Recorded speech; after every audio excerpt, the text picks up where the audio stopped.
네, 안녕하십니까. 철도 오빠와 함께하는 제2종 철도면허 합격 길잡이. 여러분들 반갑습니다. 여러분들하고, 마지막 영상 기준으로 거의 1년이 다 돼가고 있는데, 여러분들과 약속을 지키지 못한 점 대단히 죄송합니다. 이제야 조금 여러 가지, 제가 하고 있는 이제 철도 기관사 업무도 조금 숙달이 되게 되고, 사실 이제 회사에서도 지금 따로 제가 또 공부를 하고 있는 게 있다 보니까 여러분들 이 자료를 준비하는 과정이 여러분들도 조금 양해를 구해 주셨으면 감사하는데요.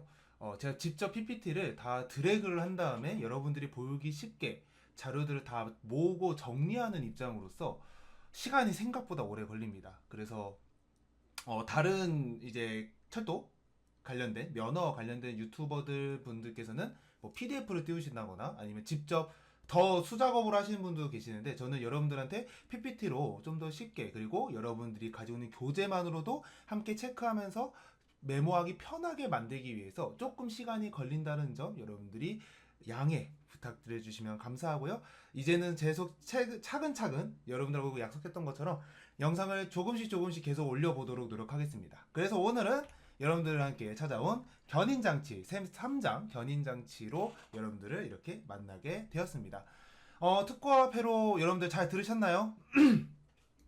특과 회로가 양이 엄청 많기도 했었고 그 다음에 제가 말했던 것처럼 전체 문제에서 거의 한 20문제 진짜 거짓말 못하고 20문제 나올 수도 있고요. 15문제도 나올 수도 있습니다. 그런데 이 견인장치 부분부터는 여러분들이 조금 다르게 보실 수 있는 게 여기는 5문제에서 10문제 사이로 나올 가능성이 굉장히 높아요.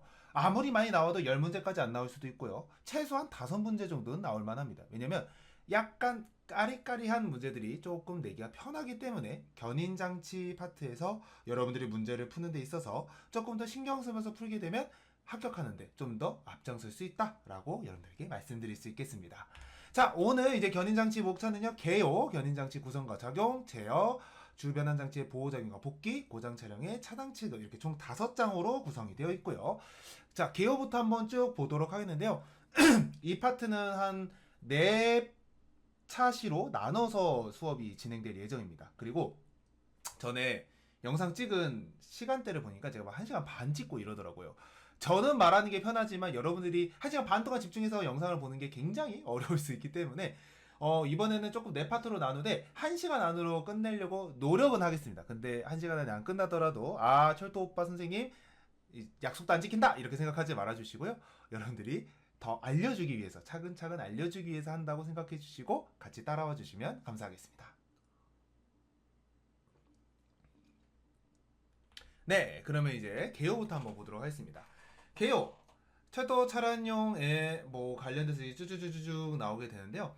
이 개요에서 가장 중요한 말은 이게 중요합니다. 전력서자 개발, 뭐 냉각 기술 개발, 마이크로프로세서 제어 기술, 알랄랄라, 뭐 있다, 뭐 유도 전동기 이게 중요합니다. 이게 이제 흔히 말하는 우리 전동기 씨라고도 얘기를 하는데 이 친구가 이제 흔히 말하는 엔진이야 엔진. 우리로 따지면 이 친구가 굴러가야 바퀴가 굴러가는 방식으로 되는 친구라고 했었죠. 그래서 철도 차량도 VVF 제어 전기동체 최초로 유도 전동기가 채택되었습니다. 여기서 중요한 문제, 초퍼와 저항차는 아닙니다. 이게 정말 중요해요. 여러분들이 초퍼와 저항차에도 초퍼 정도 들어갈 수 있지 않을까라고 생각할 수 있겠지만 초퍼도 사일리스트라는 친구 온오프 시켜주는 친구고 저항차는 애초에 이 저항기 이렇게 생긴 친구가 발을 해서 속도를 조절을 하는 거기 때문에 애초에 얘네들은 직류 전동기라는 친구를 사용을 합니다. 그래서 우리가 볼 친구는 이제 유도 전동기를 볼 건데 유도 전동기에도 두 가지로 구성이 되어 있습니다. 첫 번째는 건선형으로 되어 있는 친구가 있고요. 이 친구 같은 경우는 흔히 말하는 이렇게 구리 코일이 이렇게 감겨져 있어서 이렇게 생긴 친구거든요. 얘가 이렇게 파닥파닥 하면서 돌아가는 거예요. 이렇게 생긴 거. 그리고 이 농형 유동 전동기가 우리가 이제 사용할 친구인데 이렇게 농이라는 게 어떤 망 아니면 이렇게 안이 뻥 뚫려 있는 친구들을 농이라는 단어를 씁니다. 그래서 이 농형 유도 전동기는 이렇게 원통형으로 되어 있는 친구구나. 건선형은 선인데 이렇게 선이 이렇게 모여 있어서 건선형이라는 말을 사용을 하는 것입니다. 자, 유도 전동기의 특징을 한번 가볍게 보자면요. 첫 번째, 정류 장치나 브러쉬가 없어서 수리 점검에 드는 시간과 비용을 절감한다. 이거 운전이론에서 나옵니다. 운전이론에서도 직류 전동기랑 교류 전동기는 차이가 무엇인가요? 이런 식으로 얘기가 나오는데 직류 전동기 어떻게 생겼냐면 여러분들 이렇게 생겼고요. 여기 안에 뭐가 달려있냐면 이렇게 모다가 달려 있어요. 그래서 얘가 돌아가면 같이 돌아가는 방식으로 되어 있는 게 직류 전동기입니다. 여기서 말하는 이 직류 전동기에서 중요한 게 바로 정류 장치. 그다음에 이 사이가 계속 얘가 빼글빼글빼글 돌게 되면 타버리잖아요. 이제 깎여 나가기 때문에 이 사이에다 뭘 붙여주면 브러쉬를 붙여줍니다. 부드럽게 해서 브러쉬를 붙여주게 되는데 이런 게 없기 때문에 수리 점검에 드는 시간과 비용이 절감돼요. 왜냐면 유도 전동기는요 진짜 이 원통 안에 요만한 그냥 자석 같은 거 돌아가는 애를 집어넣어서 이 자석을 돌리는 거거든요. 그러니까 뭐 브러쉬도 필요 없고 그냥 자석을 돌리는 거니까 상관이 없다는 거죠. 자, 두 번째, 회전자가 튼튼해서 차량의 고속 운전이 가능합니다. 예전에 직류로서 사실은 낼 수 있는 최고 속력은 한계점이 있었습니다. 근데 유도 전동기가 개발이 됨에 따라서 고속 운전, 흔히 말하는 고속철도에도 이제 열차에도 집어넣을 수가 있게 되는 거죠. 여기 지금 여러분들이 보시는 뒷그림을 보시게 되면 이거 이체죠, 여러분들. 네, 이런 친구들이 가능하게 되어졌다라고 보시면 되겠습니다. 자, 교류가 직류에 비해 약 30% 작고 가볍게 할 수 있다. 예전에 직류 애들은요 졸라 무거웠어요. 그래서 30% 작고 가볍게 할 수 있다라는 점 자체가 굉장한 메리트로 다가올 수 있다. 왜냐면 가벼워졌다 그리고 작아졌다 하게 되면 먼저 열차를 작게 만들 수 있다. 두 번째, 열차가 가벼워진다. 그럼 뭘 할 수 있어요? 속도, 그 다음에 힘을 더 낼 수 있다라는 것이죠. 네 번째, 인버터에 의해 동력 운전과 전기적인 절한 및 운전 방향 절한이 가능하다. 무게가 감소했다라는 말이 여기서도 나오죠. 인버터라는 친구가 진짜 대단한 친구입니다. 이 친구가 흔히 말하는 DC를 AC로 바꿔주는 친구입니다. 이거 우리 그때 말했죠? 1500V DC를 어떻게 바꿔준다고요? 지금 1800V죠? 380V 삼상으로 바꿔준다 했었죠. 이런 식으로 DC에서 AC로 바꿔줘. 이 인버터가 있기 때문에 우리가 최종적으로 동력운전, 전기제동, 절한 및 운전방향 절한에 대해서 모든 것이 다 가능하게 되어졌다라고 봐주시면 되겠습니다. 다섯 번째, 전기제동 충분히 활용하여 모터카의 전기제동을 부담하면 제동 방식을 채택했다. 이때 예전 직류 전동기 같은 경우에는요 전기제동을 사용하는데 큰 어려움이 많았었습니다. 그래서 대부분 직류 전동기에서는 전기제동을 써도 회생제동으로는 못 쓰고 그냥 밖으로 보내버리는, 이제 발열을 시켜서 보내버리는 발생까지밖에 할 수가 없었지만 유도 전동기는 거꾸로 진행되는 전기 제동을 적극적으로 활용할 수 있었기 때문에 제동 방식을 사용할 수 있었다. 그래서 전기 제동 시 유도 전동기에서 발생한 전기 에너지를 전차선을 되돌려 보내주는 회생 제동을 전기 제동을 하면 회생 제동이 가능하다라고 생각을 해주시면 되세요. 전기 제동이 가능하니까 회생 제동이 가능한 거고, 회생 제동이 가능한 친구들은 전기 제동이 기본적으로 가능하다라고 봐주시면 되겠습니다. 유도 전동기는 이렇게 다재다능한 친구라고 볼 수가 있겠습니다. 여기서 이제 용어가 나오게 되는데 이제 그냥 쭉 읽을 거예요. 그냥 쭉 읽으면서 필요한 것들만 얘기를 할 테니까 여러분들은 들으시고 이거는 내가 몰랐었다. 이거는 내가 한번 더 읽어보고 가야겠다라고 싶은 부분들만, 여러분들 지금 선생님이 빨간색으로 밑줄 쳐준 부분만 문제에서 한 번씩 나올 수 있기 때문에 선생님이 그냥 밑줄 친 겁니다. 별로 의미는 없어요. 그래서 쭉 보도록 하겠습니다. 자, GTO 사일리스터 스위칭용, 이제 흔히 말하는 온오프 계열이라고 봐주시면 돼요. 전력 변환 순자입니다. 그런 친구가 있어요. 이 GTO 쓰이는 거 어디서 쓰이냐? 초퍼 제어에서 쓰입니다. 이 친구가. 자, IGBT. 이 IGBT는 소음과 발열이 적어 GTO 사일리스터 대신 사용하는 친구예요. 얘는 VVF에 사용하겠죠? 바로 나왔습니다. 가변전압, 가변주파수, 밸류 오브 볼티지, 밸류 오브 프리퀀시에서 밸류업을 이제 변동이 심한 가변적이라는 뜻을 가지고 있는데, 교류 전력을 인버터를 통해서 교류 전력의 전압과 주파수 등을 변환해서 쓴다라고 해서 이제 우리가 뒤로 가서 전압과 주파수의 관계에 대해서도 배우게 될 건데, 이걸 통해서 여러분들이 좀 더 이래서 가변전압, 가변주파수라고 하는 거라는 것을 여러분들이 알 수 있을 것입니다. 자, 견인 전동기, 동력을 발휘하는 차량에 설치하여 전동기의 회전력으로 차량의 바퀴를 회전시켜 추진력을 발휘하는 전동기입니다. 이게 흔히 말하는 우리가 이제 보게 될 유도 전동기 친구인 거죠. 그래서 차량의 바퀴를 회전시켜 추진력을 발휘하는 전동기다라고 생각해 주시면 되고요. 견인 제어 장치, 이 친구는 조금 중요합니다. TCU 해서 트레인 컨트롤 유닛이에요. 견인 제어, 죄송해요. 트랙션 컨트롤 유닛이에요. 트랙션이 이제 견인이거든요. 그래서 견인 제어 장치. 그러니까 견인을 제어해주는 장치예요. 그러니까 얘가 견인 전동기의 뭐예요? 컴퓨터라고 생각을 해주시면 됩니다. 그래서 주변환 장치에 내장되어 있다. 인버터를 제어, 동력운전, 전기제동, 견인 장치에 보호 작용한다. 이거 뒤에서 나오니까 여기서만 보도록 하겠습니다. 견인회로는요 총 4가지 활동을 합니다. 하면서 이제 나오죠. 전력을 공급하고요, 동력 운전하고요, 전기제동 제어는 전기회로와 보호회로가 포함이 되어 있습니다.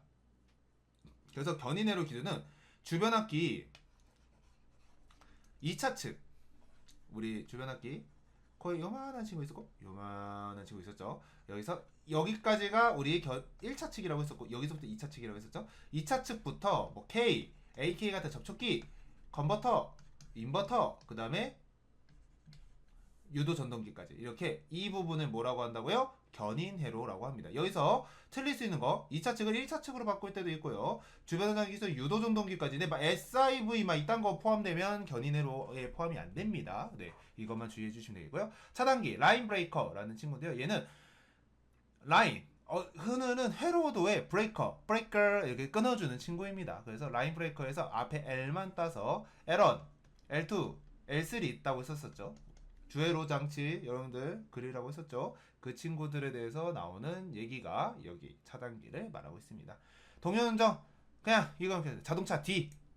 사실 저 자동차 운전은 안 해봤는데요. 어허 이거 뭐예요? 드라이브 동영운전 앞으로 나가는 친구예요. 무동영운전은 자동차 N단 타행운전 한다라는 것이고요.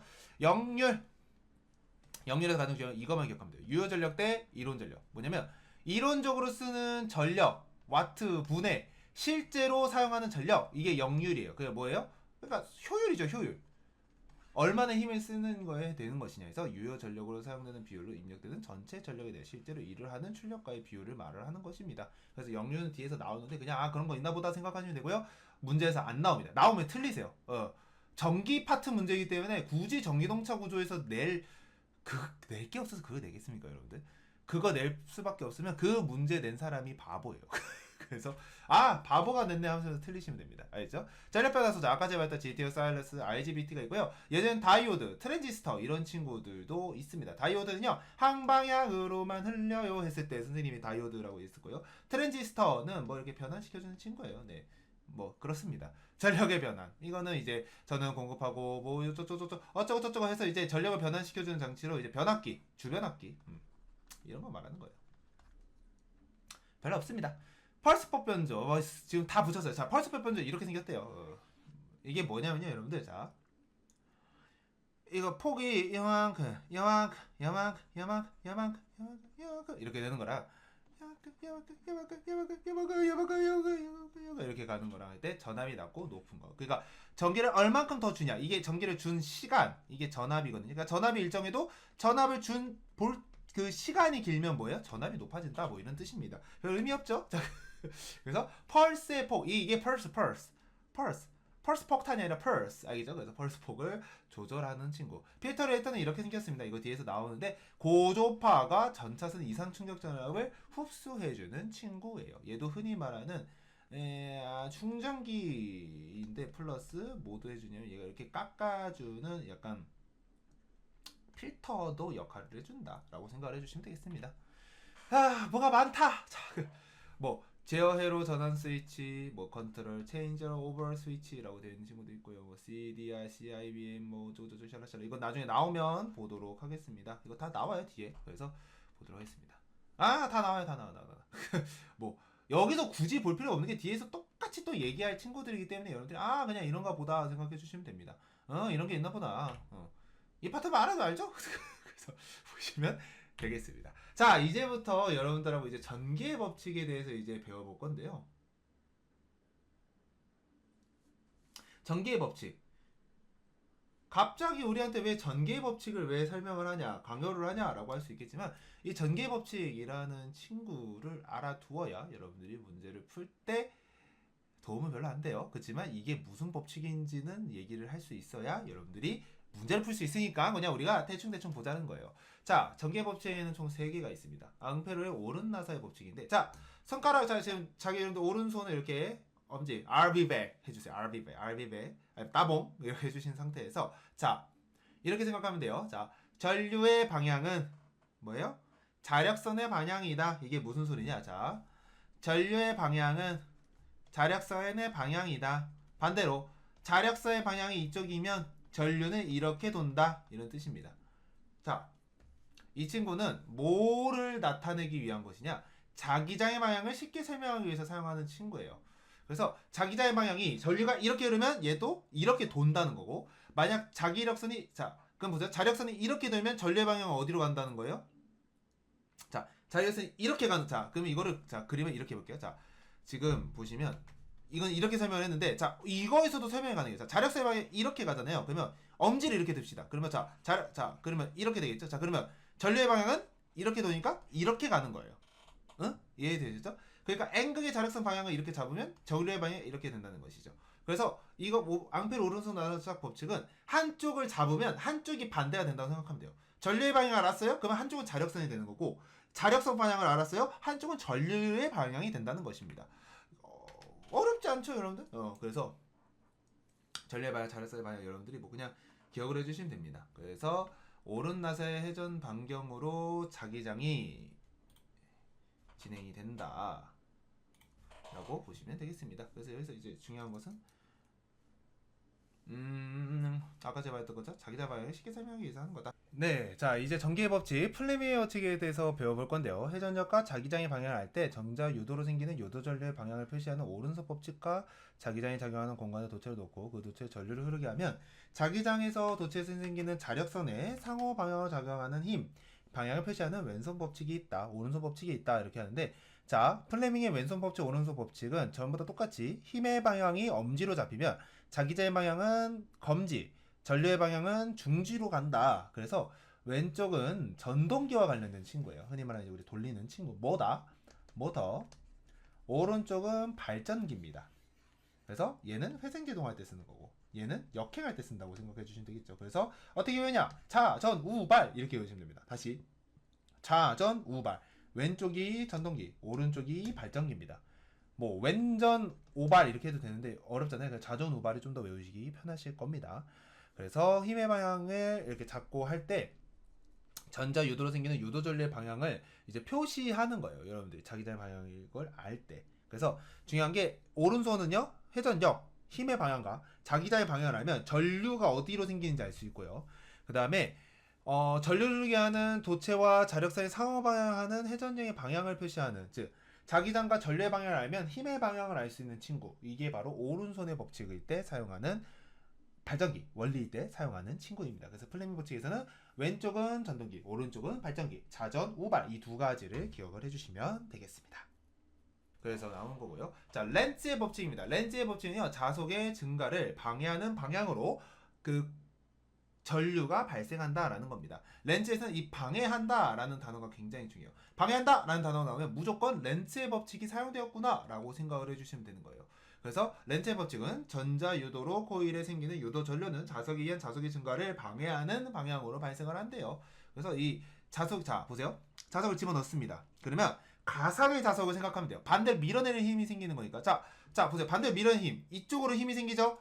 이쪽으로 힘이 생기니까 전류는 어떻게 흐려요? 요렇게 흐르죠. 자 우리 앙페르 오른손 나사 법칙. 전류 이렇게 가니까 얘는 이렇게 도는 거죠. 그러니까 전류가 이렇게 도는 거고요. 자 반대로, 자 이번에 자석을 빼려고 해요. 그러면 여기서 잡아당기는 힘이 생기는 거니까, 자 그러면 뭐야, 엄지가 이렇게 바뀌겠죠. 아이고, 이렇게 바뀌겠죠. 그러면 얘가 이렇게 가니까 얘는 전기가 이렇게 가는 거죠. 반대로 했네요. 이렇게 가는 거죠. 전기 이렇게 가는 겁니다. 이런 식으로 앙페르 오른손 나사 법칙을 사용한 것이 바로 렌츠의 법칙이다. 그래서 자속은요, 자기장의 속에 어떤 표현을 통과하는 자기력선의 물리적인 양입니다. 흔히 말하는 자석의 속도라고 보시면 되는 거예요. 자속의 증가를 방해하는 방향으로 발생하는 것이 바로 렌츠의 법칙이다. 방해한다면 렌츠다 라고 생각해 주시면 되겠습니다. 자, 그러고 나서 이제 뭐 나오는 게, 이거는 거의 우리가 처음 전기동차 일반 때도 나왔었던 건데 그냥 정리한다라는 식으로 생각을 해주시면 되겠습니다. 전기동차는 일반적으로 이 그림 3-4 같이 견인전동기에 회전자, 전기자 있는 회전력, 그 다음에 기어 커플링, 그 다음에 서치차, 대치차, 그 다음에 차축 간다고 썼습니다. 그 다음에 동륜, 이게 차바퀴죠, 바퀴. 그래서 선생님이 이렇게 설명했습니다. 견인전동기가 오 돌면 기어 커플링이 같이 돌아주고, 서치차가 아 돌면 대치차가 오, 차축이 오, 바퀴가 오 이렇게 논다는 거죠. 그래서 견인전동기에서 발생한 이 모터가 기어를 만나면서 이만한 바퀴를 돌린다. 이렇게 생각해 주시면 됩니다. 그러니까 전기가 요렇게 이렇게 간다라고 생각해 주시면 됩니다. 그래서 견인전동이 일시적으로 발전기로도 작용이 됩니다. 왜냐면 자기력선을 끊을 때 생기는 저항이 차륜 회전력에 대해서 역회전력인 제동력을 작용을 하게 되는 거예요. 이게 무슨 소리냐면요. 자, 전기를 안 돌립니다. 전기를 안 돌리는 상태에서 바퀴가 점점 무거워져요. 바퀴가 무거워지게 되면서 뭐라 했었죠? 바퀴가 돌리는 힘이 오히려 이 발전기를 반대로 돌리는 힘이 되는 것이죠. 그러면서 발전기 역할이 된다고 썼습니다. 그거를 이제 우리가 쉽게 자전거를 설명을 했었었죠. 자전거. 자전거 진짜 못 그래요. 자, 우리 페달 밟으면, 페달 밟으면 어떻게 된다 했었죠? 바퀴가 간다 했었죠. 근데 페달 안 밟은 상태에서 바퀴가 그냥 가요. 그리고 페달을 놓게 되면 어떻게 되냐면 페달이 같이 돌아갑니다. 이게 발전기의 원리, 회생제동의 원리라고 했었죠. 즉 자동차 바퀴도 내가 굴릴 때는 전동기가 됐다가 내가 발을 떼는 순간부터는 바퀴가 굴리는 힘에 의해서 페달이 돌아가기 때문에 발전기 역할을 하게 된다. 즉 바퀴가 뭘 생산한 거예요? 내가 밟아야 될 힘을 생산한 거랑 똑같다는 것이죠. 그렇게 해서 회생제동이 발생한다. 까지 기억을 해주시면 되겠습니다. 이제부터 뭘 할 거냐면 이제 전기가 어떻게 가냐에 대해서 이제 간단하게 지금 볼 건데 이거는 다 배웠어요, 여러분들. 어디서? 주회로에서 배웠었습니다. 근데 이제 정리한다라는 파트로 해서 이제 정리하는 거니까 여러분들이 그걸 가지고 한번 보도록 하겠습니다. 자, 직류 1500V라고 되어 있었을 때 여러분들이 보시는 것처럼 펜타그래프 주차단기, 교작 조직 전환기, 고속도 차단기, 인버터, 유도전동기 순으로 가게 됩니다. 다시요. 주차단기 MCB죠. 교직 전환기 ADCG고요. 고속도 차단기는 여기서 이제 에러원이라고 생각해 주면 됩니다. 그러고 나서 쭉 내려가서 인버터를 지나죠. 왜 인버터만 지나요, 선생님? 직류잖아요. 직류 DC 1500V를 받았으니까 뭐예요? AC 380V 3상으로 보내주게 되는 것이죠. 이렇게 유도전동기가 가게 되는 것이고요. 반대로 직류간의 회생제동이 발생하면 거꾸로요. 유도전동기가 돌면 인버터가 AC였던 전기를 다시 DC로 바꿔주고 이 DC 전기를 다시 고속도 차단기 지나서 교직 전환기 지나서 주차단기 지나서 MCB 지나서 펜타그래프 위로 올려준다. 거꾸로라고 했었죠. 교류는 조금 더 복잡하죠. 교류는 왜 조금 더 복잡해요? 이쪽을 안 가잖아요. 그렇죠? 교류는 펜타그래프에서 주원기 받고 MCB 지난 다음에 교직 전환기 A, D, C, G 지나고 그 다음에 주변압기 지나는데 여기 사이에 뭐 있었죠, 여러분들? MFS, 주 휴즈가 있었습니다. 그래서 주 휴즈 지나고 주변압기에서 AC 840V로 이 선으로 뽑습니다. 여기서는 이 상이 아니에요, 여러분들. 단상이에요, 단상. 단상인데 선이 두 개 가는 건 뿐입니다. 그래서 컨버터, 인버터, 그 다음에 유도전동기. 컨버터는 AC를 DC로, 인버터는 DC에서 AC로 바꾼다고 얘기를 했었습니다.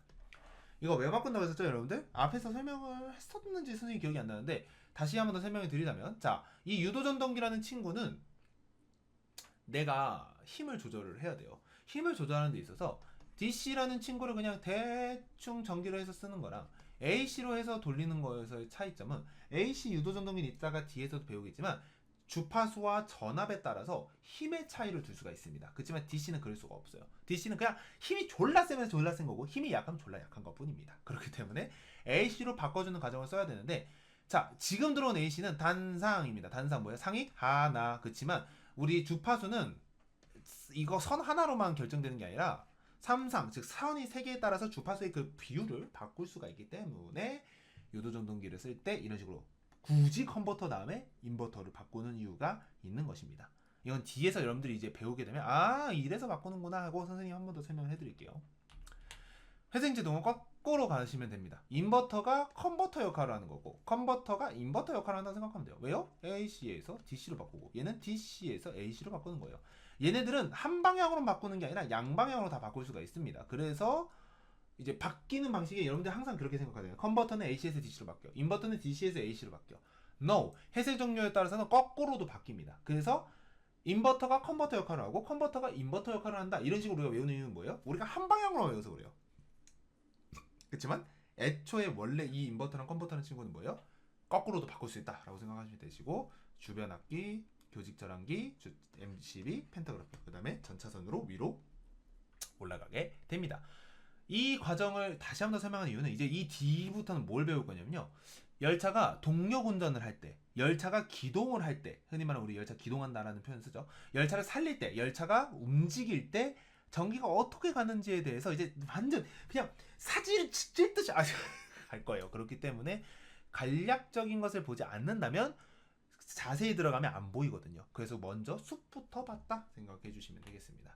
자, 이제부터 견인장치의 구성과 작용에 대해서 배울 건데 이제부터 조금 노잼인 부분이 나오게 됩니다. 왜냐면 문제로 내기 굉장히 애매한 부분이지만 알아두어야지 그 뒤가 이해가 될 수 있는 부분들이 나오기 때문에 알아둘 수 있을 만큼만 얘기를 할 거예요. 그렇기 때문에 여러분들이 그렇구나 하고 그냥 넘어가 주시는 부분들이 조금 많을 수 있다 생각을 해주시면 되겠습니다. 자, 그럼 한번 보도록 하겠습니다. 자, 견인장치에 대해서 이제 배울 건데 견인장치는요, 유도전동기와 주변환 장치, 그리고 주변환 장치의 제어는 견인 제어 장치 및 필터 리액터 차단기, 그리고 기타 보호 장치와 제어 회로를 구성하고 있습니다. 그래서 여기 필터, 커패시터, 컨버터, 인버터, 주변기, 2차치, 그 다음에 유도전동기까지. 직류관 여기 뭐 있었죠? 여러분들? 직류관에 고속도 차단기 L1이라는 친구 있다고 했었죠? 그리고 여기 FL도 있습니다. 우리 아까 필터 리액터라는 친구 선생님이 간단하게 설명을 했었는데 그런 친구도 있다. 견인제어 장치는 운전실의 주간 제어기와 제동 제어기의 제어를 받아 유동전동기의 운전 방향을 결정하고 마이크로 프로세서의 동력 운전과 전기 제동 등을 제어한다. 그래서 견인 장치랑 견인 제어 장치는 엄연히 다른 친구입니다. 견인 장치 안에 아이고 잘못했어요. 미쳤나? 견인 장치 안에 견인 제어 장치가 있는 겁니다. 얘는 제어하는 장치이기 때문에 막 엄청 큰 친구는 아니지만 얘가 컴퓨터, 얘가 하드죠, 하드웨어. 이렇게 생각하면 됩니다. 그렇게 생각을 해주시고 유도전동기의 회전 원리는 이제 아라고 원칙을 사용을 하게 되는데요. 이것에 대한 이제 실험에 대해서 이제 올려주신 분이 계셔서 한번 보도록 하겠습니다.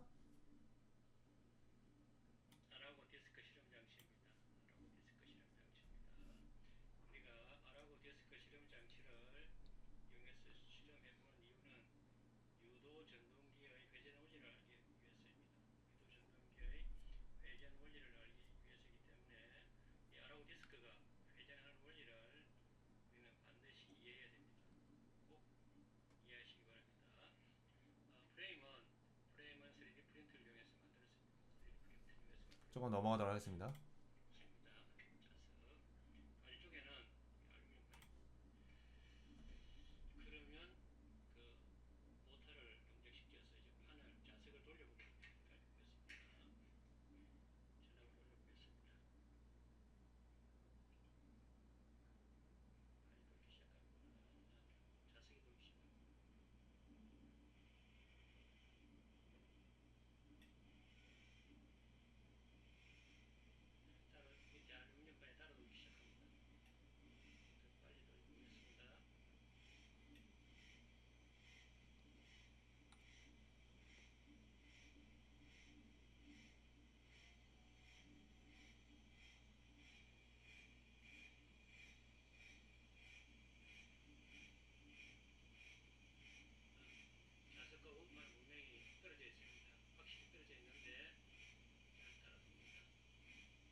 네, 여기까지 한번 보도록 하겠습니다.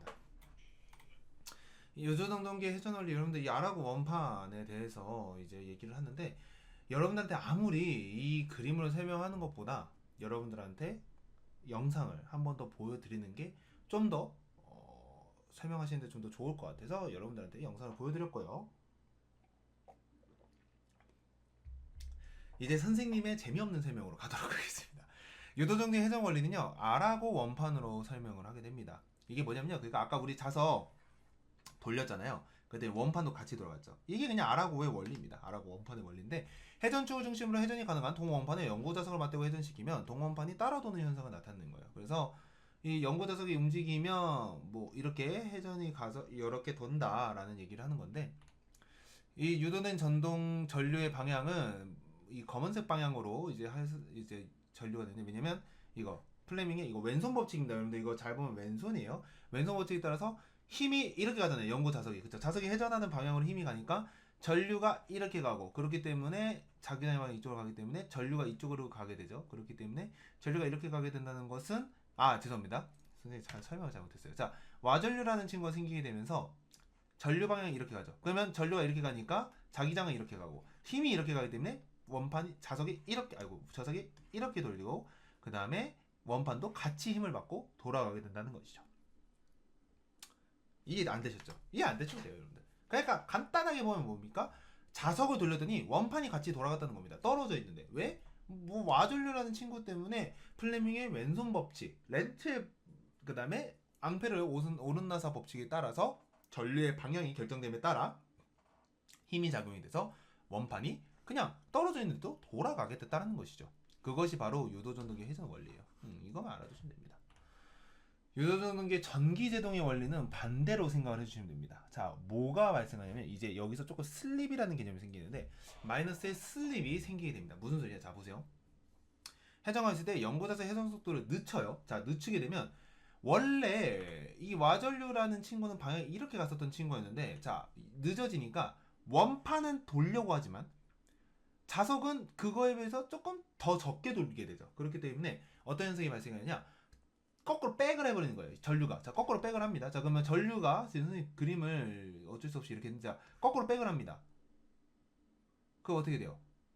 자, 그러면 정확히 자기장의 방향이 이쪽으로 결정되고 힘의 방향이 이쪽으로 가게 되는 거예요. 그러니까 다시, 자, 손가락을 잘 펴세요. 자, 왼손을 했을 때 전류 방향 쪽으로 이렇게 해요. 자, 이렇게 하게 되면 이렇게 하면 되겠네요. 자, 이렇게 하게 되면 전류의 방향에 따라서 이렇게 해야 되나? 이렇게. 여러분들이 한번 손가락 한번 해보세요. 이 손가락 하기 굉장히 힘드네요. 그래서 힘의 방향이 반대로 되기 때문에 역회전력이 발생을 하는 겁니다. 그래서 원판 회전을 방해하는 방향으로 가기 때문에 이게 유도전동기의 전기제동의 원리가 되는 거예요. 슬립이 발생한다라는 것은 뭐냐면 자석이 적게 도는 거예요. 자, 보세요. 원판은 내가 만약 100이라는 속도로 돌고 있는데 자석이 한 90의 속도로 돌고, 그럼 몇만큼 차이가 생깁니까? 마이너스 10만큼 차이가 생기죠. 이만큼 뭐가 생기는 거예요? 역회전력이 생기는 거예요. 이게 유도전동기의 전기제동 원리입니다. 더 깊게 파봤자 여러분들 그 전기 산업기사 따지 않을 거면 필요가 없습니다, 여러분들. 뭐 여러분들 전동기를 난 더 알고 싶다 하시면 대학 가서 배우세요. 여기서 선생님이 대학이 아니기 때문에 자세하게 못 알려드립니다. 그래서 이런 거구나 생각을 해주시면 돼요. 원판 회전을 방해하는 방향, 렌스의 법칙이 사용됐구나라고도 여러분들이 발생을 할 수가 있는 것이죠. 그래서 마이너스 슬립이 발생을 하기 때문에 전기제동이 발생한다 정도까지만 알아두시면 됩니다. 그래서 유도전동기의 구조를 보게 되면 이런 식으로 생겨 있는 것이죠. 왜냐면 자, 아까 전에 자석이 있으면 전류가 생기고, 전류가 생기면 힘의 방향이 생기듯이, 자, 얘는 고정자라고 되어 있는 친구인데, 이 고정자에 보면 이렇게 화살표처럼 이렇게 생긴 친구가 있어요. 자, 얘는 전기가 들어가는 방향이고 여기는 전기가 나가는 방향이에요. 자, 그럼 어떻게 돼요? 들어갔다 나갔다, 들어갔다 나갔다, 들어갔다 나갔다 이렇게 되겠죠. 자, 그러면 자 보세요. 전기가 이렇게 들어갔다 나갔다 하게 되면 앵그 S극, 앵그 S극, 앵그 S극 이렇게 되겠죠. 자, 근데 전기가 들어갔다 나갔다 들어갔다 나갔다 하기 때문에 들어갈 때 앵그 S극 됐다가 또 바뀌면 S극 S극 이렇게 바뀌죠. 자, 그럼 보세요. 뭐가 되는 거예요? 자, 앵극 S극인데 여기가 SN 순으로 돌아가게 되면 이런 식으로 돌아가는 힘이 작용이 될 거예요. 그렇죠? 그래서 고정자는 그냥 극만 바꿨는데, 회전자는 전기가 이쪽으로 가는 거 같네. 그러면 얘가 돌아가는 거예요, 따라서. 그래서 고정자 원선이 R하고 원판처럼 회전하는 자석처럼 전류를 바꿔서 안에 회전자를 돌리게 하는 거예요. 그래서 회전자계를 발생하는 고정자 권선이 바깥쪽에 있고 안에 회전자가 있다. 얘는 돌아가는 친구고 얘는 안 돌아갑니다. 그래서 얘는 고정자라고 하고 얘는 회전자라고 하는 거예요. 아시겠죠? 그래서 농형이라고 되어 있는 친구가 왜 농형이냐? 이쪽이 고정자, 이쪽 안쪽이 회전자가 되는 것이죠. 죄송합니다. 말을 잘못했다. 얘가 이렇게 들어가 있는 거죠. 그렇죠? 그런 식으로 구성이 되었다라고 봐주시면 되겠습니다. 유도전동기 구조는 이 정도만 알아두시면 돼요. 더 뭐 안다고 해서 여러분들이 문제 푸실 때 도움이 되진 않을 거예요. 그게 문제를 푸는 데 있어서 여러분들한테 큰 도움이 되냐 하면 그냥 틀리시면 됩니다, 여러분들. 여기서 5문제 다 틀려도 돼요, 선생님? 틀려도 돼요. 어차피 막 가장 많이 나오는 게 제동, 특고압, 그리고 여기 견인장치가 3번째고 뭐 고압, 저압은 이제 여러분들하고 쭉 하면서 알겠지만 별거 없어요. 문제를 낼 게 별거 없습니다. 그나마 나오는 게 뭐 SIV, 뭐 고압에서 보면 뭐 송풍기, 뭐 CM 이런 것들 나오지. 이 유도전동기 이거 구조 낼 바에는 뒤에 문제 낼 거 수로 빽빽합니다, 여러분들. 아시겠죠? 기억을 해주시면 되겠고요. 자, 이제 유도전동기의 회전자계와 회전수에 대해서 이제 배울 건데요. 여러분들이 글씨를 보게 되면 글씨가 뭐가 이렇게 많을 거예요, 여러분들. 그쵸? 뭐가 많이 되어 있는데 선생님이 다 지우고 이것만 가져온 이유가 있습니다. 자, 이거 이해되세요, 여러분들? 이해 안 되시죠? 선생님이 지금 여기서 여러분들 이해 시켜드릴 수는 있어요. 근데 쓸모가 없어서 얘기를 안 하는 건데, 이 회전자계에 선생님이 아까 제가 말했던 뭐를 알려주는 거냐면요. 자, 아까 선생님이 뭐라고 했었죠? 이게 N거에스가 이렇게 간다고 했었잖아요. 그럼 얘를 자석처럼 만들어주는 방식이 이런 식으로 만들어준다는 거예요. 어떻게? 여기가 이제 뭐 UVW 이렇게 해서 자 U V W잖아요. 자, 그러면 같은 데를 한번 콕 찍어볼까요? 1번은 콕 찍어보면 자, 얘네 둘이는 크로싱 해서 이제 마이너스 1로 되어 있고 U는 I 쪽 플러스로 되어 있죠. 그쵸? 맞죠? 그래서 얘는 이제 플러스에서 마이너스 플러스 마이너스 가니까 얘가 자 얘는 마마풀 해서 이제 가는 거고. 자, 2번을 보게 되면 U랑 V가 서로 붙어 있고 그 다음에 W가 혼자 마이너스 쪽에 있죠. 그렇기 때문에 얘 혼자 이쪽 가운데 있고 그렇게 해서 바뀌는 거예요. 자, 그럼 보세요. 전기가 이쪽이 플러스고 여기가 마이너스극이에요. 여기가 플러스극 마이너스극, 플러스극 마이너스극, 플러스극 마이너스극, 플러스극 마이너스극, 플러스극 마이너스극. 뭐예요? 전기가 도는 느낌이 들죠. 그래서 회전자가 이렇게 돈다라는 거예요. 이해되셨나요? 이해 안 됐죠? 이해하지 마세요. 안 나와. 이거 그림 내고 문제 내면 틀리세요, 여러분들. 제발. 그냥 틀려요. 뭐 내가 100점을 맞아봤자 여러분들 첫 단접에서 60점 안 넘으면 어차피 떨어져요. 선생님 말했죠? 여기서는 내가 전기동차 구조 기능이 자신 있다. 80점만 넘는 생각하면 됩니다. 90점 넘으면 베스트. 안전빵이니까. 근데 80점만 넘어도 여러분들이 나머지 점수 60점, 안전빵 60점이잖아요. 철도 1은 40점. 비상시 조치는 어차피 이 전기동차 알고 있으면 여러분들이 70점 이상 나와요. 그 다음에 뭐 도시철도 시스템 한 50점 나오면 그냥 60점 그냥 컷 넘잖아요, 여러분들. 어렵지 않잖아요, 여러분들. 그쵸? 제가 너무 사소한 거에 목숨을 걸지 말자는 것이죠. 조금 잔소리를 했고요. 회전자계와 회전수에서 가장 중요한 건 회전수 공식입니다. 이 친구가 좀 굉장히 중요한데요. 단위는 RPM이고요. 자, 이제부터 잘 보세요. 회전수 NS는요. P분의 120F입니다. 다시 P분의 120F. 자, 극수가 2개이죠. 죄송합니다. P 극수 그 다음에 120 곱하기 F 주파수를 해주시면 되는 거예요. 즉 회전수 이 친구는요 극수에는 반비례 주파수에는 비례가 되는 거죠. 그쵸? 다시 회전수는 극수에는 반비례. 극수가 많아지면 많아질수록 회전수는 떨어지는 거고요. 주파수는 많아지면 많아질수록 회전수는 높아지는 거죠. 회전수는 회전 속도라고 봐주셔도 됩니다. 뒤에서는 회전 속도라고 나와서 회전수 또는 회전 속도라고도 얘기를 하는 건데요. 이 회전수 공식은 여러분들 꼭 기억해 주세요. 다시 NS는 P분의 120F. 이걸 왜 기억을 해줘야 되냐? 문제 나오거든요. 어떻게 문제가 나와요? 자, 예를 들면 사극에 80Hz 주파수를 가지고 있는 A의 회전 속도는 또는 회전수는 이런 거 나와요. 그럼 어떻게 풀면 돼요? NS는 P분의 120F. 그럼 이거 그대로 쓰면 돼요. P 극수는 몇? 4극 120 곱하기 80Hz예요. 헤르츠입니다. 이거 프리코스 어차피 메가헤르츠 안 나와요. 메가헤르츠 나오면 곱하기 뭐 하면 돼요? 1000 하면 되잖아요. 그쵸? 그러면 여기 20 그러면 몇이요? 240 RPM이 나온다는 거예요. 이런 식으로 문제 풀면 되는 겁니다.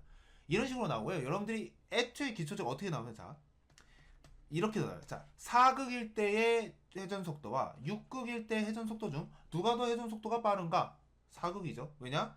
극수는 회전수에 반비례, 주파수는 회전수에 비례하기 때문에 주파수는 높아지면 높아질수록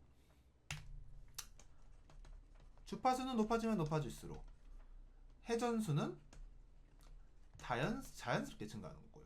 그 다음에 극수가 높아지게 되면 회전력이 아니라 회전 속도는 낮아질 수밖에 없는 것입니다. 비율상. 그렇죠? 그렇기 때문에 이것을 기억을 해주시고 문제를 봐주시면 되는 겁니다. 자, 다음은 이제 유도전동기가 어떻게 속도를 제어하는지에 대해서 이제 배울 거예요. 유도전동기 어떻게 속도를 제어합니까, 선생님? 이라고 하게 되면 총 두 가지로 속도를 제어를 하게 되는데요. 첫 번째는 전압과 주파수로 제어를 합니다.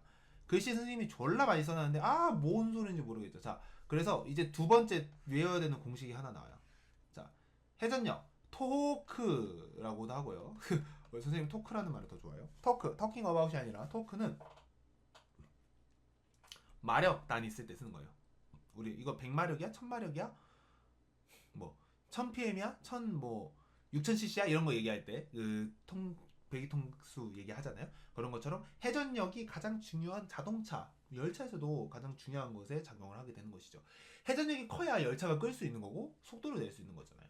그래서 회전력이라는 이 토크라는 친구는요, K 곱하기 F분의 V의 전체 제곱 분의 FS가 나오게 됩니다. 자, 여기서는 지금 뭐만 볼 거냐면요, 이 친구만 봐주세요.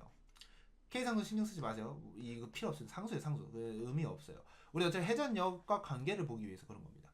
자, 여기서 이렇게 나와 있어요. 전원 주파수만을 증가시키면 회전 속도를 늘릴 수 있는데 속도가 올라감에 따라서 유도전동의 회전력이 점차 떨어지고 부하보다 회전력이 크게 떨어지면 가속을 멈추게 됩니다. 이게 무슨 소리냐면요. 자, 아까 전에 우리 회전수는 P분의 120F예요. 자, 그럼 내가 고속 열차로 운전을 하려고 합니다. 그러면 NS는 P분의 120F인데 자, 주파수를 졸라 올려요. 내 속도 올리려고 졸라 올리려. 그러면 그러면 여기 졸라 올라가요. 자, 그러면 내가 아무리 회전하는 속도를 증가시켰다 하더라도 이게 돌리는 힘이 약해지게 되면 전동기만 졸라 세게 돌아가는 거잖아요. 그러면 열차에 제대로 된 힘이 작용이 되지 않을 수 있습니다. 왜냐면 회전력은 놀랍게도 주파수의 제곱분으로 반비례가 발생하거든요. 그러니까 주파수를 높이면 높일수록 제곱으로 더 약해지는 거예요, 회전력은. 그래서 부하보다 회전력이 크게 떨어지면 가속을 멈출 수밖에 없는 겁니다. 그렇기 때문에 우리가 뭘 해주는 거예요? 전원 주파수와 함께 전압을 같이 올려주는 거예요. 전압 올려주면 어떻게 됩니까? 제곱으로 올라가니까 상쇄를 시켜줄 수 있겠구나 라고 생각을 해주시는 거예요. 그래서 유도전동기 회전수를 높이려면 전원 주파수를 올리면서 떨어지는 회전력을 보상해주기 위해 전압도 함께 올려야 한다라는 말이 나오는 겁니다. 다시 자, NS 회전수는요 P분의 120F입니다. 주파수를 졸라 올리면 회전 속도도 올라가요. 근데 주파수를 너무 올려버리게 되면 회전력은 제곱에 반비례해서 속도가 힘이 더 떨어지기 때문에 뭘 해줘야 된다? 전압도 같이 올려줘야 돼요. 전압을 같이 올려줘야 되니까 뭐 해야 되는 거예요? value of voltage 전압 바꿔주고 value of frequency 주파수 바꿔주는 거예요. 다시 value of voltage, value of frequency라는 이유는 가변 전압, 가변 주파수가 돼야 내가 회전수의 보장을 받을 수 있기 때문에 회전력을 보장받을 수 있기 때문에 전압과 주파수를 1차적으로 제어를 해줍니다. 이해되셨죠? 두 번째, 자, 유도전동기 속도 제어수 두 번째는 슬립 제어가 있어요. 아까 슬립 뭐라고 했었죠? 미끄러지고 있어. 미끄러짐이. 뭐가 미끄러지는 거냐면 내가 도는 거에 비해서 적게 돌면 그러면 이만큼의 차이가 슝 얘가 미끄러진 거죠. 그렇죠? 그러니까 내가 하면서 미끄러져서 더 못 간 거예요. 그렇기 때문에 슬립은요. 회전작의 회전 속도보다 조금 느린 속도로 회전하기 때문에 1차 지나오는 부분을 슬립이라고 합니다. 다시 무슨 소리냐? 아까 선생님이 뭐라고 했었죠? 자, 원판은 100만큼 돌아가고 있는데 이 자석 달린 얘가 돌아가는 게 90이에요. 그럼 몇 만큼의 차이가 나는 거예요? 10만큼의 손실이 발생하고 있죠. 이게 슬립이에요. 오케이? 슬립 어려운 게 아니에요. 원래 돌아가는 어떤 속도에 비해서 지금 돌아가는 놈의 속도가 차이가 난다. 그러면 뭐예요? 그만큼의 슬립이 발생하는 건데 중요한 거는 기준점은 누구? 회전작의 이 친구는 자석 달려있는 친구라고 생각하면 돼요. 우리 아라고 원판에서 이렇게 되어 있으면 이거 자석 달려있는 친구가 회전작의 회전자계 얘는 회전자예요. 그래서 회전자계 속도에서 실제 회전자의 회전 속도를 감한 것을 슬립 주파수라고 하는 겁니다. 그래서 슬립 주파수는 어떻게 생기냐? 회전자계 회전 속도, 회전자계 자석 속도에 비해서 회전자 회전 속도 아래에 있는 원판 돌아가는 속도의 차이만큼 슬립 주파수가 발생합니다. 그럼 뭐 여기서 여러분들 간단하게 볼 수 있는 거, 운전 이론에서 나오는 거니까 자 슬립 주파수가 플러스 슬립 주파수라는 건 무슨 소리예요? 회전자계가 더 빨리 돌아가고 있기 때문에 얘는 역행하는 상태인 거예요. 왜냐면 회전자계를 졸라 빨리 돌린다는 건 뭐예요? 내가 지금 원판을 더 빨리 돌리기 위해서 회전자계를 더 빨리 돌리는 거잖아요. 그래서 플러스 슬립 주파수가 발생한다는 것은 뭐예요? 내가 지금 역행을 때리고 있구나. 자, 마이너스 슬립이 생긴다. 그건 뭐예요? 내가 돌아가려고 하는데 요만큼을 더 돌리는 거니까 뭐가 생기는 거예요? 마이너스 슬립 발생이 얘는 제동 잡을 때 생기는 거죠. 또는 타임 일 때 그런 식으로 생기게 되는 것입니다. 그래서 슬립이라는 친구는 슬립이라는 친구는 동기속도분의 슬립 주파수와 똑같다. 왜냐? 슬립 주파수가 동기속도의 회전자계 회전 속도니까 얘를 넘기면 되죠. 그렇죠? 그러면 슬립 주파수 더하기 회전자 회전 속도가 회전자계 회전 속도, 동기 속도가 되는 거니까 슬립 주파수는 ns-n이었죠. 이거 ns-n 분의 ns가 되는 거기 때문에 1-ns 분의 n도 슬립이 될 수 있습니다. 무슨 소리냐? 슬립은 동기 속도분의 슬립 주파수 한 거, 그냥 주파수, 회전자의 회전 속도를 뺀 것을 1을 빼주시면 되는 거예요. 그래서 얘는 이렇게 설명할까? 자, 그러면 자 보세요. 선생님이 설명을 이렇게 했어요. 이거까지 이해되시죠? 이거 이해 안 되면 조금 선생님이 좀 마음이 아파요. 그죠? 그쵸? 알죠? 여러분들 분모 이거 분모잖아요. 그러니까 이거 원래 이거 공식이 ns분의 ns분의 n까지 이해되시죠? 그렇기 때문에 1-ns분의 n까지 이해되시죠? 좋아요. 자 그러면 이렇게 볼 수 있어요. 자 플러스 슬립이면 플러스 슬립이라는 거예요. 회전자계가 회전자보다 더 작은 상태죠. 회전자계가 회전자보다 더 큰 상태죠. 왜냐면 플러스가 나온 거니까. 그러면 뭐가 되는 거예요? 얘는 무조건 1보다는 작아요. 반대로 여러분들이 마이너스 슬립이에요. 회전자 속도가 더 빨라. 그러면 얘가 어떻게 될까요? 마이너스 슬립 하니까 마이너스 슬립 발생하기 때문에 1보다 커질 수 있는 거죠. 오케이? 그래서 이 슬립이라는 친구는 운전 이론에서 나올 텐데 슬립 주파수와 동기 속도에서 가장 중요한 것은 동기 속도가 크면 플러스 슬립, 슬립이 더 크면 그 회전자 회전 속도가 더 크면 마이너스 슬립이 된다. 그래서 슬립 주파수도 그거에 따라서 바뀐다라고 봐주시면 되는 거예요. 이 공식에서 통해서 이제 우리가 마지막 회전력 제어를 이제 배우게 될 건데 회전력 제어는 총 두 가지를 통해서 제어를 한다는 거예요. 이 공식을 통해서. 앞에 있는 거 살짝 잊으셔도 됩니다. 운전 이론 때 나오기 때문에 여러분들이 한 번 더 지금 배워두시는 게 좋죠. 그렇지만 지금 이해를 못해도 괜찮습니다. 지금 우리가 봐야 될 것은 이 회전력이라는 친구는 상수 분의 주파수 전압의 전체 제곱분의 슬립 주파수와 똑같다라는 거예요. 이 토크식은 꼭 외우셔야 됩니다. K 필요 없어요. K는 잊어도 돼요. 사실은 이렇게만 해도 돼요. 회전력이라는 친구는요 주파수분의 전압의 전체 제곱분의 슬립 주파수입니다. 이렇게만 하셔도 돼요. 상수는 여기서 안 쓸 거예요. 여러분들 우리가 볼 건 뭐냐면요 주파수가 증가하면 회전력은 어떻게 되는가를 볼 거예요. 그리고 전압이 증가하면 회전력은 어떻게 될까를 보는 겁니다. 자, 그럼 회전력을 제어할 때 첫 번째 전압과 주파수를 제어할 때는 유도전동에 발생하는 회전력은요 전원전압분의 전원주파수의 제곱과 슬립 주파수에 비례하는 친구이기 때문에 우리는 주파수를 무조건 늘린다고 해서 속도가 빨라지는 것이 아니라 전압을 증가시키다가 주파수를 슬금슬금 증가를 시켜야 우리가 더 빠른 고속 주행을 가능하다는 것이죠. 그래서 운전 이론에서 이런 그림 여러분들 보셨을 거예요. 자, 처음에 전압 요런 느낌 그림 보셨을걸요? 자, 이게 주파수예요. 그래서 뭔 소리야? 이게 전압이고 이게 전압이 이게 주파수였을 거예요. 그래서 처음에는 전압만 졸라 올려요. 그러다가 주파수가 쭉 가다가 볼티지랑 같이 올려서 이렇게 하는 걸 이제 보실 건데 이거 그림은 나중에 운전 이론 때 보시면 되는데 이것도 이 공식에서 나오는 겁니다. 이 토크라는 친구는 주파수라는 친구의 제곱에 반비례를 하고 전압의 제곱에 비례하고 슬립 주파수에 비례하기 때문에 우리가 생각할 때 회전력을 키우려면 뭘 높이면 되는 거예요? 전압을 높이면 되는 거고 주파수는 줄이면 되는 거예요. 근데 중요한 게 이 캐릭 같은 게 ns 동기속도 이제 흔히 말하는 우리 회전 속도라는 친구는 뭐라고 썼죠? P분의 120 F라고 했었어요. 주파수를 늘려야 속도가 올라간단 말이에요. 고속주행을 하려면 주파수가 올라가야 되는데 주파수가 올라가면 회전력이 떨어져요. 그러니까 힘이 딸리는 거예요. 아씨 어떻게 해야 되지? 그렇기 때문에 우리가 마지막 변수가 뭐인 거예요? 슬립 주파수를 늘려주면 된다는 겁니다. 주파수의 상승 떨어지는 회전력을 슬립 주파수로 변화시켜서 높여지는 거예요. 즉 슬립이 크면 회전자의 유도는 전력 커지기 때문에 떨어지는 회전력을 높일 수 있습니다. 슬립을 발생시키려면 어떻게 해야 되면 될까요, 여러분들? 회전 속도를 더 졸라게 돌리면 되는 거예요. 그렇죠? 즉 차이를 계속 더 크게 만들면 자 원래 자석이 여기 돌 때 한 180이 있습니다. 근데 100까지 만약 왔어요. 원판도 같이 돌아요. 100으로. 그럼 빵이죠. 그럼 자 슬립 주파수가 빵이면 회전력이 빵이 돼버리는 거예요. 그럼 슬립 주파수를 나누게 하려면 얘를 더 졸라 빨리 돌려야 되겠죠.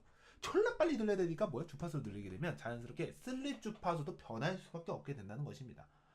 회전자 즉 돌아가는 놈을 돌리는 놈을 돌아가는 놈에 비해서 느리게 할 필요가 없이 더 빨리 돌려버리면 슬립 주파수도 더 간격이 벌어지게 되겠죠.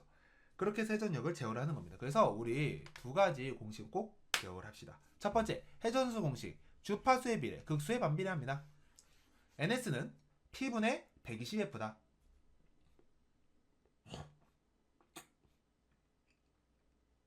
다시 회전수는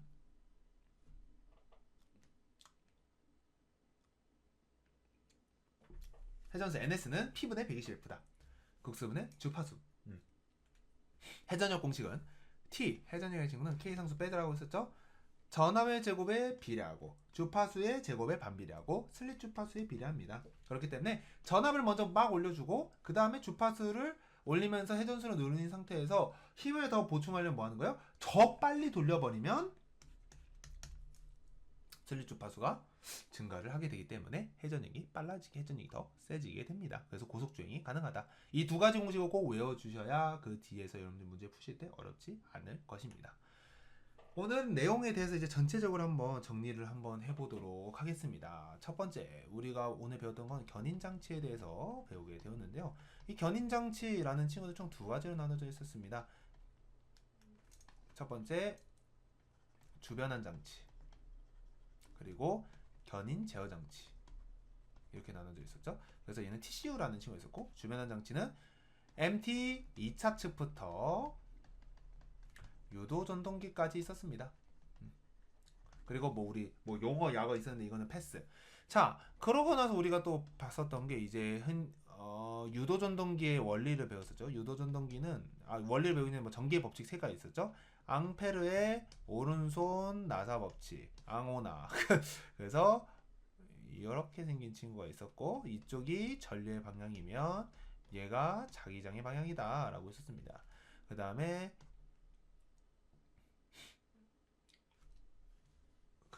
누구였었죠? 이름이 갑자기 생각이 안 나요. 요즘 플레밍이었죠. 플레밍의 아저씨가 왼손 오른손을 알려줬다. 어떻게 하라고 했었죠? 왼발 오전 해서 왼쪽은 발전기 오른손은 전동기를 할 때 쓰는 친구. 그래서 손가락 위로 가운데로 이렇게 되어 있었고 이쪽이 힘의 방향이면 이쪽이 자기장의 방향 이쪽이 전류의 방향이라고 했었죠. 이거 반대로 하면 됩니다. 오른손도. 그 다음에 마지막으로 렌즈의 법칙. 렌즈 아저씨는 뭐 이거 통 생각해서 자석 NS 넣는데 반대도 NS가 된다고 했었죠. 그래서 방해하는 쪽으로 전류가 생성된다. 방해를 기억을 하라고 했었습니다. 그래서 유도 전동기는 농형 전동기를 사용한다고 했었고 뭐 좋은 말들 많았었죠. 뭐 5가지 정도 있었던 것 같은데 아무튼 가볍고 고장 잘 안 나고 그 다음에 튼튼하다. 그래서 힘이 더 좋다고 해서 고속주행도 가능하다고 했었고요. 이 농형 친구가 움직이는 원리는 아라고 원판을 사용을 해서 플레밍의 왼손, 왜냐면 발전기 지금은 발전기죠. 전기를 플레밍의 오른손 법칙 전동기죠. 뭔 소리 하는 거야. 플레밍의 오른손 법칙하고 앙페르의 오른손 나사 법칙을 사용을 합니다. 그렇게 해서 아라고 원판 큰 원판이 두 개의 원판이 있으면 자석이 돌아가는 방향으로 원판이 같이 따라 돌아가고 만약 자석이 조금 더 늦게 돌아가면 슬립, 마이너스 슬립이 발생해서 이만큼의 차이만큼 원판에 힘이 부하가 반대로 가해지는 힘이 발생해서 전기제동이 먹힌다라는 얘기를 했었습니다. 그리고 직류 방향, 교류 방향에 각자 전기가 어떻게 왔다 갔다 하는지까지 배웠었고요. 그 다음 우리가 지금 방금 배웠었던 거 공식 두 가지만 기억하라고 했었죠. 첫 번째, ns 회전 속도는 P분의 120 F다. P는 극수라고 했었고요. F는 주파수라는 말을 사용을 했었습니다. 그래서 P분의 120 F다 했었습니다. 회전 속도. 그 다음에 터크는요. K 상수 빼고 V분의 오우 큰일 날 뻔했어. 반대로죠. F분의 V의 전체 제곱에 슬립 주파수 해서 F분의 V라고 하게 되면 주파수 분의 전압의 전체 제곱분의 슬립 주파수가 되겠습니다. 그래서 근데 이거 슬립 주파수 우리 아까 FS 슬립 주파수는 동기 속도 NS에서 회전자 속도를 빼라고 했었죠. 선생님이 NS랑 S 차이 뭐라고 했었죠? 자석 달려 있으면 자석 N극과 S극 달려 있는 자석이 있으면 얘가 회전자계 얘가 뭐예요? 그냥 회전자. 아래 돌아가는 친구가 회전자, 위에 자석이 있는 친구가 회전자계라고 했었죠. 이거만큼 차이가 슬립 해서 자석이 더 빨리 돌면 뭐 하는 거예요? 플러스 슬립이 되고, 그 다음에 회전자가 더 빨리 돌게 되면 마이너스 슬립이 돼서 얘는 제동이 잡힐 때, 얘는 역행을 쓸 때, 엑셀 쓸 때라고도 할 수 있겠죠. 이런 식으로 구성이 되어 있었습니다. 그래서 이거 두 가지 공식 꼭 기억하라고 얘기를 했습니다. 오늘 배운 게 사실은 별거 없어요, 여러분들. 아닌가? 별거 없다고 볼 수 있긴 하겠지만 여러분들이 보셨을 때 오늘 이 내용들을 천천히 다 정리를 해서 만났으면 좋겠습니다. 오늘 마지막 핵심 정리하고 마무리하도록 하겠습니다. 전기의 기본 법칙. 오른손 나사의 진행 방향과 엄지손가락의 전례 방향이면 나사의 전 방향과 나머지 손가락이 자기장의 방향을 나타내는 법칙이 뭐라고 했었죠?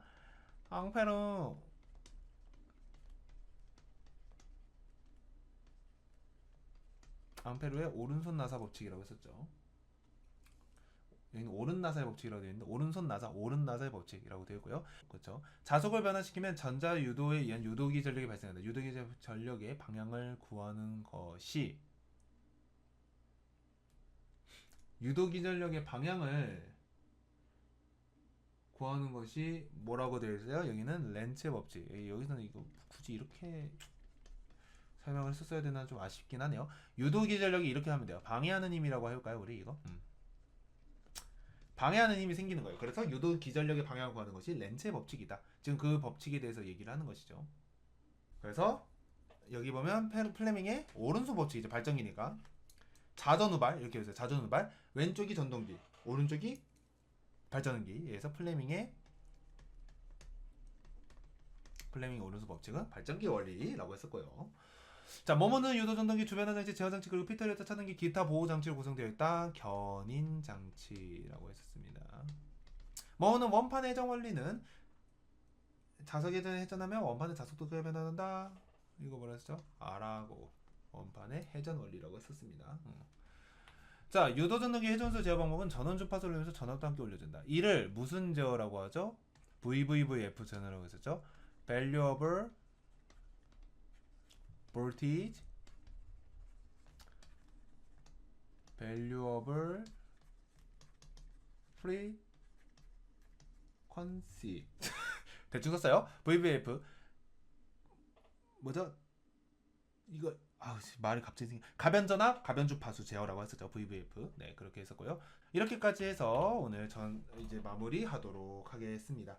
오늘 여러분들하고 앞에서 내용했던 견인장치 문제 중에서 사실 앞에서 나올 만한 거는 아까 선생님이 말했던 공식 2개 그리고 또 뭐 있을까요? 공식 2개랑 그 다음에 여러분들이 보셨을 때 그냥 앞에서 나왔었던 이제 법칙들 이거 꼭 기억하세요. 왼쪽이 전동기, 오른쪽이 발전기입니다. 다음 시간에도 견인장치 이제 대해서 그 후반 쪽을 배울 건데 후반 쪽은 이제 그런 거 나올 거예요. 견인장치가 뭐가 있고 티슈가 무슨 역할을 할 거고 그 다음에 이제 조금 더 딥하게 들어갈 겁니다. 이제 견인장치 뭐 있었다고 했었죠? 뭐 접촉기도 있었고요. 그 다음에 컨버터, 인버터, 유도전동기는 우리 앞에서 배웠으니까 컨버터, 인버터에 대해서 배울 건데 이것도 지금 여러분들이 글씨 보면 이게 뭔 소리야 하면서 이제 막 화를 내실 텐데 거기도 선생님이 필요한 것들만 다 발췌를 했고요. 필요 없는 것들은 다 싸그리 없애버렸으니까 선생님 따라서 공부하면 여러분들이 합격할 수 있을 것 같습니다. 오늘도 선생님 수업 들어주셔서 굉장히 감사하고요. 철도와 함께하는 제2종 철도면허 합격 길잡이 여러분들의 합격을 간절히 기원합니다. 다음 시간에 만나도록 하겠습니다. 여러분들 고생 많으셨습니다.